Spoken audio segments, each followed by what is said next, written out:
Assalamu alaikum, barkamu da kasancewa da ku a daidai wannan lokaci. Insha Allahu yau zan muku bayanin wata application wadda zaka iya mai da hotonka ta yi dishi ta danyi haza a baya, wanda ake kira da cewa portrait. Bari kai tsaye mu shiga don nuna muku yadda ake yi. Da farko za mu shiga Google Play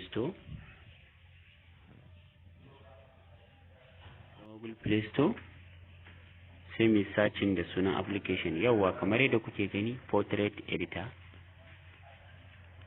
Bayan mun shiga portrait editor, okay, to gayi nan kala ni dai wadda na zaba gata nan, ita ne wannan gata, blue photo background auto editor. Misali bari mu bude ta. Bayan mun bude ta, so ga wani hoto nan kamar yadda kuke gani, zabin da nayi, amma bari in kuma ba saboda kowa ya fahimta.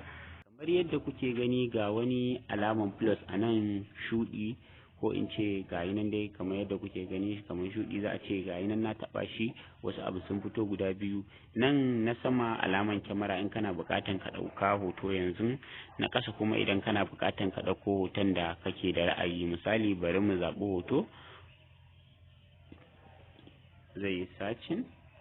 Bayan yi searching, hotunan ka za su bayyana kamar haka yadda kuke gani. To direct za ka zo, sai misali bari in ɗauki wannan hoto nawa, bari na ɗauki wannan misali kamar yadda kuke gani. Bari in gwada da wannan.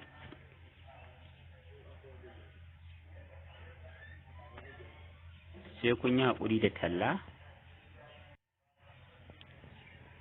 Kamar yadda kuke gani, misali sai ka zo ka taɓa wannan wurin, gashi nan da aka rubuta blue. Nan in kana so ka daidaita hoton yadda kake so ka yanke, nan kuma effect ne, nan kuma canza background, gashi nan wurin. To kai tsaye mu shiga yadda ake saka background, ma'ana hoto bayan shi koma da shi. Amma bari mu mika da wayar saboda abin ya fito yadda ya kamata, yadda kowa zai gani kuma ya fahimta. Yawwa, to sai mu zo mu taɓa wannan blue ɗin da kuke gani. Auto zai maka ba tare da sai kayi da kanka ba, zai yanke mashi cikin kwanciyar hankali. Zai yi loading, don kuna gani yana loading ba sai wai da kuɗi ba ko da data ko da wani abu. Gayi nan kun lura ya maida nan bayana, gayi nan ya koma portrait. Idan bai mun ba, ina da bukatar in ƙara, sai in ƙara shi kamar haka. Zai sake yin loading, ba sai da ka bude data ba. Kamar yadda kuke gani gayi nan yayi dishi.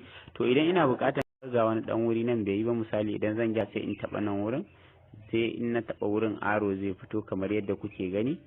To duk inda na zana portrait din zai ƙara hawa sosai ya koma kan komai da abin ma da nake so. In kana ganin ma bai yi maka yadda kake so bane, to duk inda kake bukata kana iya da ka taba aro ya zo kan shi, dukka ka gyara shi, wurin zai koma gaba ɗaya normal yadda kake gani. Takaice kamar yadda kuke gani, in ba ta da portrait za ka amfani da shi a madadin portrait. Mun gode da ziyartar wannan channel namu da kuka yi. Muna roƙon ku da Allah da ku danna mana subscribe, sannan ku danna alamar kararrawar sanarwa, ta yadda da mun ɗora wani sabo za a ke sanar da ku. Wannan shine yadda ake mai da hoto a sa mai portrait, ko kuma ka mai designing din portrait, ko ka yi dishi ko kuma ka cire fuskan wani wadda baka so a cikin hotuna.